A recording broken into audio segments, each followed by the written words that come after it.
আগামী বছরের অক্টোবরে আমরা গ্র্যাজুয়েশন পাচ্ছি, অর্থাৎ আমাদের পেটেন্ট রাইট ইমপ্লিমেন্টেশনের টাইম হয়ে গেছে। এখন আর কপি প্রোডাক্ট চলবে না। দেশীয় কোম্পানিগুলোর ঘুম ভাঙার টাইমও আপ হয়ে গেছে।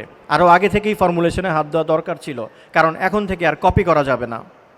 পুরো পৃথিবী এখন আসলে ওয়েলনেস নিয়ে ব্যস্ত। Wellness, global wellness.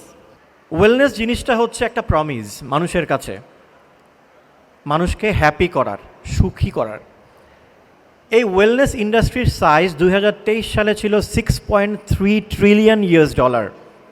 সুপ্রিয় দর্শক, ট্রিলিয়ন, ইটস নট বিলিয়ন। এবং ওই বছর এই পার্সোনাল কেয়ার অ্যান্ড বিউটির প্রোডাক্টের মার্কেট ছিল $1,213 বিলিয়ন, অর্থাৎ 1,213 বিলিয়ন। 2023 সালে যেই মার্কেটটা নিয়ে আমরা এখানে এই ছোট্ট আয়োজন করছি, সেটার গ্লোবাল মার্কেট সাইজ বলছি। আর 2028 সালে এটার যে গ্রোথ রেট, সেই অনুযায়ী এই মার্কেট গিয়ে দাঁড়াবে $9 ট্রিলিয়ন। সো আমরা বুঝতেই পারছি এই মার্কেটটা কোন দিকে যাচ্ছে।